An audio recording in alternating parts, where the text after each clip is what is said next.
আজকে সকালে আমি আমার গরুর খামারে গরুগুলোকে খেতে দিতে এসে ঘাস কাটা মেশিনে কারেন্টে শর্ট খেয়েছি। তো আপনারা এই ভিডিওটি সম্পূর্ণভাবে দেখলেই দেখতে পাবেন কিভাবে আমি শর্ট খেয়েছিলাম। প্রতিদিনের মতো সকালে উঠে গরুর গোলটা পরিষ্কার করার পরে গরুগুলোকে কুড়া পানি খাওয়াতে যাই। বস্তা থেকে কুড়া এবং ভুসি বের করে তারপর গরুকে যে পটের ভিতর খেতে দিই সেই পটের ভিতর কুড়া এবং ভুসি দিয়ে দিলাম। আমি গরুগুলোকে দিনে একবার কুড়া ভুসি খাওয়াই। আমার গরু দুইটার মধ্যে একটার বয়স 1 বছর এবং একটার বয়স 1.5 বছর, তাই দিনে একবার করে কুড়া পানি দিলেই হয়ে যায়। পরিমাণ মতো কুড়া ভুসি এবং ফিড দিয়ে দিলাম। আমি যে ফিডটা খাওয়াচ্ছি এই ফিডে চিটাগুড় মিশানো আছে, যার কারণে কুড়া ভুসির সাথে মিশালে কুড়া ভুসি অনেক মিষ্টি লাগে। চিটাগুড় মিশানো ফিডটা এমনিতেই গরু ভালো খায়। বাজারে ষাঁড় গরু এবং গাভী গরু দুই ধরনের গরুরই ফিড পাওয়া যায়, তাই আপনি ফিড কেনার আগে দোকানদারকে বলে কিনবেন আপনি গাভী গরুকে খাওয়াবেন নাকি ষাঁড় গরুকে খাওয়াবেন। আসলে গাভী গরুর ফিড ষাঁড় গরুকে খাওয়ানো উচিত না, আবার ষাঁড় গরুর ফিড গাভী গরুকে খাওয়ানো উচিত না। আমাদের তো ষাঁড় গরু, তাই ষাঁড় গরুর ফিড আমরা সবসময় কিনে থাকি। তারপর এই কুড়া ভুসিকে আধা পটের বেশি পানি দিয়ে ভালো করে নেড়ে মিশাতে থাকি, যাতে করে সকল উপকরণ ভালো করে মিশে যায়। তো তারপর পটটা নিয়ে গরুর সামনে দেওয়ার সাথে সাথে কুড়া ভুসির মিশ্রণটাকে খুব মজা করে খেতে শুরু করলো। আর এই মিশ্রণটা খাওয়ার সময় হালকা হালকা করে কুড়া ভুসিটাকে একটু গুলানো দিলে, অর্থাৎ হাত দিয়ে কুড়া ভুসির মিশ্রণটাকে সামান্য পরিমাণে নাড়ালে গরু এক চুমুক দিয়ে সম্পূর্ণ মিশ্রণটি খেয়ে ফেলে। আসলে গরু খাওয়ার সময় মিশ্রণটি গুলালে মিশ্রণটি সকল জায়গায় সমানভাবে সমান উপকরণ থাকে, তাই গরু একেবারে এক চুমুকে সম্পূর্ণ কুড়া ভুসির মিশ্রণটি খেয়ে ফেলে। কুড়া ভুসি খাওয়ানো হয়ে গেলে তারপর আমি ঘাস কেটে কেটে গরুগুলোকে খাওয়াই। আজকে যখন ঘাস কাটার জন্য ঘাস এনে ঘাস কাটা মেশিনটা চালু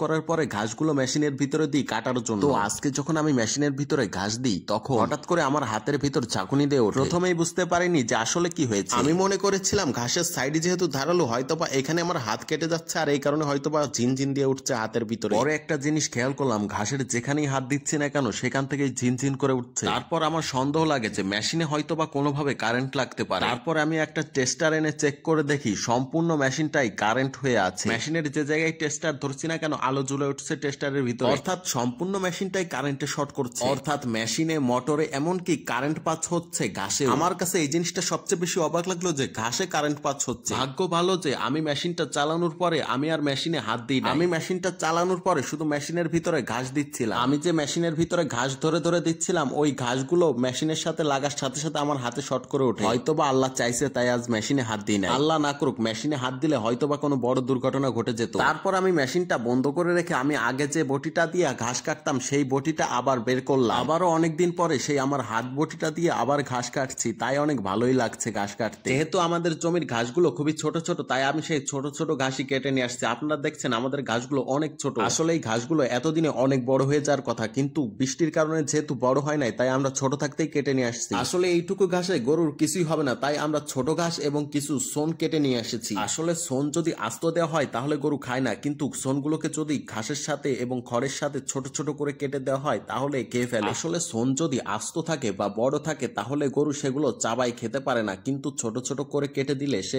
চাবাই খেয়ে ফেলে। এবং ছোট ছোট করে কেটে দিলে জাগর কাটতেও গরুর খুবই ভালো হয়। আমরা প্রতিদিন গরুকে শুধু ঘাস খাওয়াই, কিন্তু আজকে ঘাস কম থাকার কারণে আমরা ঘাসের পাশাপাশি সোন খড় এবং ছোট ঘাস দিয়ে কেটে তারপর খুব ভালো করে ঝামাই গরুকে দেওয়া হয়েছে। প্রথমে মনে করেছিলাম গরুগুলা খায় কিনা, তো পরে দেখলাম যে না, গরুগুলা খাচ্ছে। এর আগেও 4-5 দিন আমি খড় কেটে দিয়েছিলাম গরুগুলোকে, কিন্তু গরুগুলা সেগুলো খায় নাই, কিন্তু আজকে খেয়েছে। গরু দুইটাকে খড় কেটে দিয়ে ফেলাই দিছিলাম। খড় এবং ঘাস কেটে যে মিশ্রণটা করে গরুকে দিয়েছিলাম সেটা পুরোপুরি গরুটা খেয়েছে, তো আজকে খুবই ভালো লাগছে সে কারণে। তো পরবর্তীতে বিকালের দিকে আমি ইয়াসিন ভাইকে নিয়ে আসি এবং দুজনে মিলে মেশিনটা খুলে দেখি যে আসলে মেশিনে কি হয়েছে এবং মেশিনে হাত দিলে কারেন্টে শর্ট লাগছে কেন। মেশিনের অনেকগুলো পার্টস খুলে ফেলা পরেও কোন জায়গা থেকে কারেন্ট পাস হচ্ছে সেটা আমরা ধরতে পারছিলাম না। মেশিনের সুইচ খুলে দেখি মেশিনের সুইচের পিছনে একটা তার লিক হয়ে গুনো বের হয়ে সেটা মেশিনের সাথে লেগে আছে, অর্থাৎ কারেন্ট পাস এখান থেকেই হচ্ছে। তো লিকের উপরে টেপ পেঁচিয়ে দিলে তারপর আর কারেন্ট পাস হচ্ছিল না। ভিডিওটি ভালো লাগলে একটি লাইক, সাবস্ক্রাইব এবং একটি শেয়ার করে দিয়েন।